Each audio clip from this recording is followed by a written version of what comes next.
You're tuned into the Aardvark Agenda.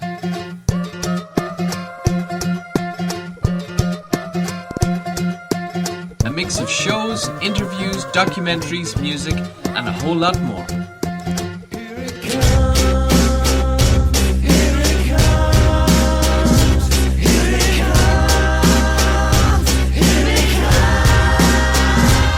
Welcome to a very special edition of the Aardvark Agenda with me, your host, Daniel Downey. Well, today on the show we're going to be hearing from some of our new communities, members of the refugee families who came all the way from the Democratic Republic of Congo via decades in the Tanzanian refugee camps, finally to a secure and safe home here in County Cavan.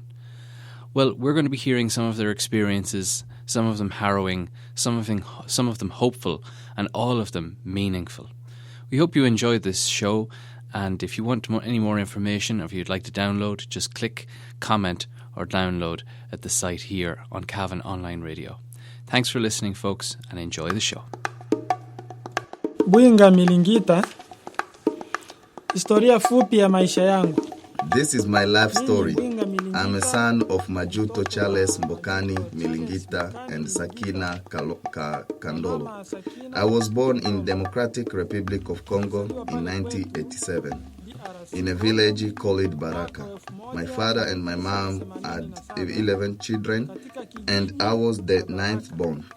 While in Congo, my grandfather died after life became more difficult because my dad depended on him.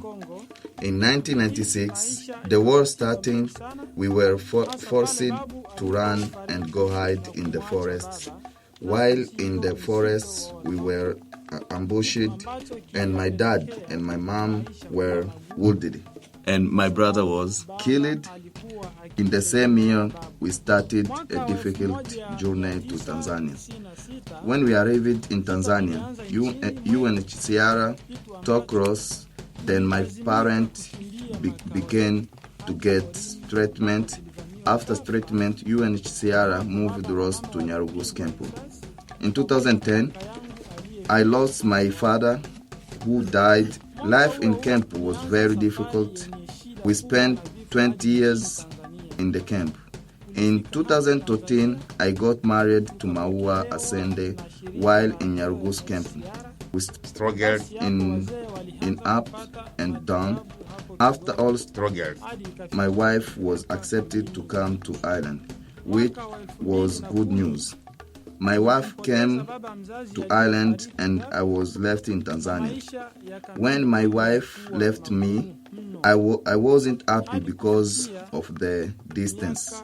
When my wife arrived in Ireland, the Irish government gave a good service and better education to her and the children, which made me feel better. And also the government promised her that they will help to bring me in Ireland. It was like a dream. The Irish government brought me to Ireland from Tanzania. After all, my wife and I, we thank the Irish government for all good service we have been provided. I would like to continue with my education and maybe one day I could become a doctor. Thank you, Ireland and peaceful country, the land of love, and God bless you. Ningependelea kuendelea na masomo, labda siku moja ningekuja kuwa dokta. Asante.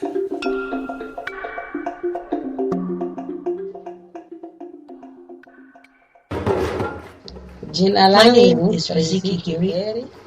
I was born in Bujumbura, Burundi, 1973. My father, Hiri, a member of the Mushubilimba clan, a subsection of the Membe tribe, was originally from Baraka in Congo, but fled to Burundi along with my mother, Moza, in the early 1970s due to the continued political unrest in Congo.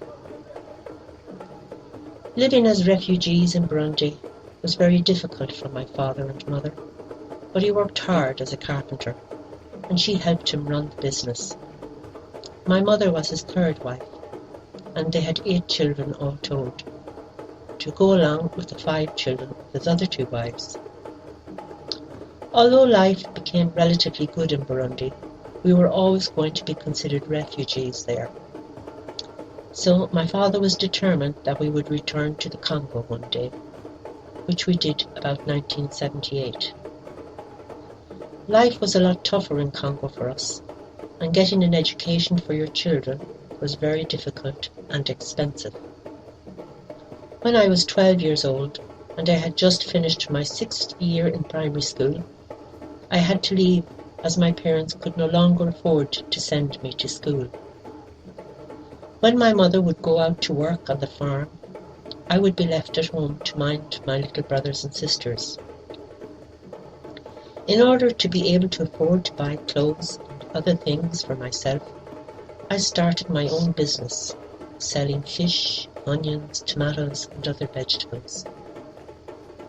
When I was 20 years old, I got married and had my first child. But any happiness was short-lived, as war broke out again and my husband, child and I had to flee to Tanzania.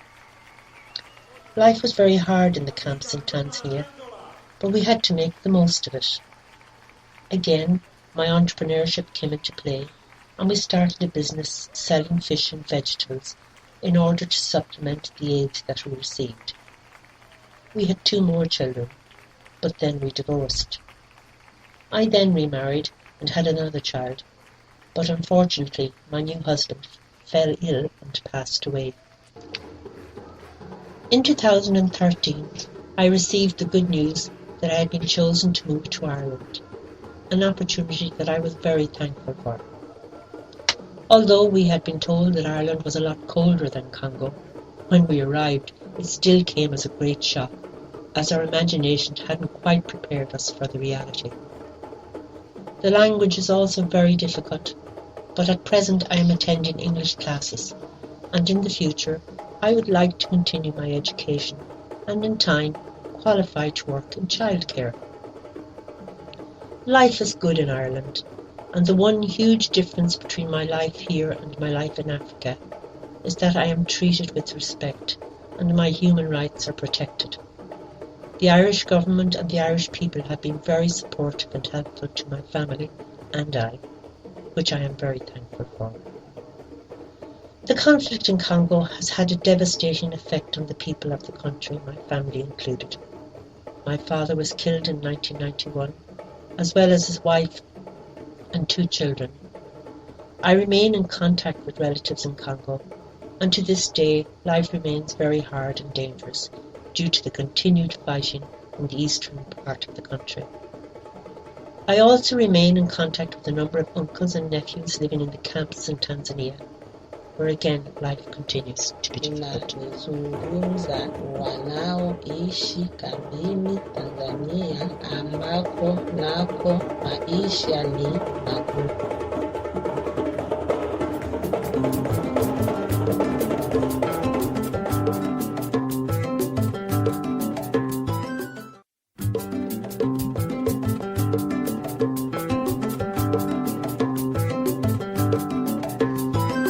Jina anaitwa Mangelwa Msambia.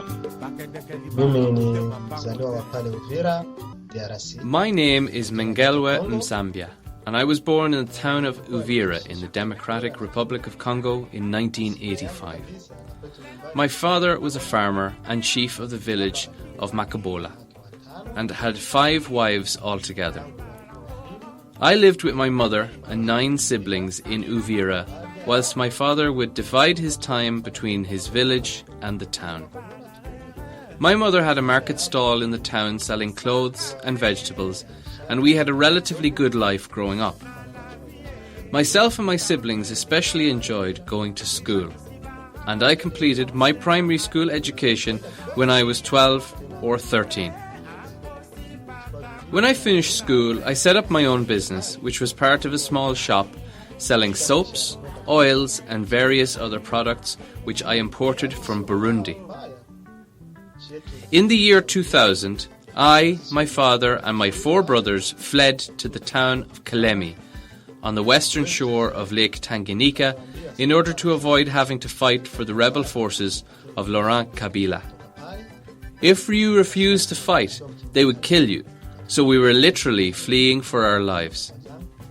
After 15 months there, and as the fighting drew nearer the town, I decided to flee to Tanzania, where I took refuge in Nyarugusu. There I continued with my education by attending secondary school, and I worked as a youth counsellor, helping young men stay out of trouble by directing their energy into education and positive pursuits. It was a fairly good life in Nyarugusu. However, it was badly overcrowded, and when I was informed that myself and my family had been chosen to come to Ireland, I was overjoyed. I am now living in Cavan Town with my wife Sango and our 6 children. The weather is a lot colder than Africa, and sourcing African food so expensive. But these are small sacrifices to make for our futures, especially those of our children. My older children are really enjoying their new lives, going to school and making lots of new friends. When my English improves, I would like to continue with my education and in time qualify as an electrical engineer. The 2 things that I miss most about living in Africa are the dances and amateur theatre that we would organise or attend. Every year in the camps, on the 20th of June, we would celebrate Refugee Day, which would entail music, dancing and food from throughout Africa, and was always a wonderful and beautiful celebration. Thank you. Mpaka sasa tunaendelea vizuri hapa Cavan, na tunashukuru kwa viongozi wote. Asanteni sana.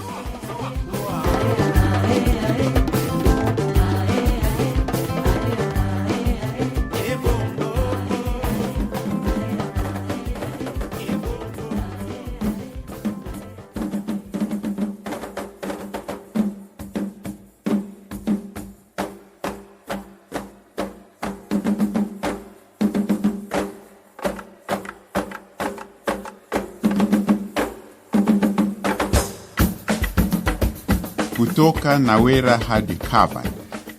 From Nawera to Cavan Town. My name is Tutu Kalumbi Lugumbika, and I was born 53 years ago in the small village in Nawera, which is situated in the largest country in Africa, the Democratic Republic of Congo.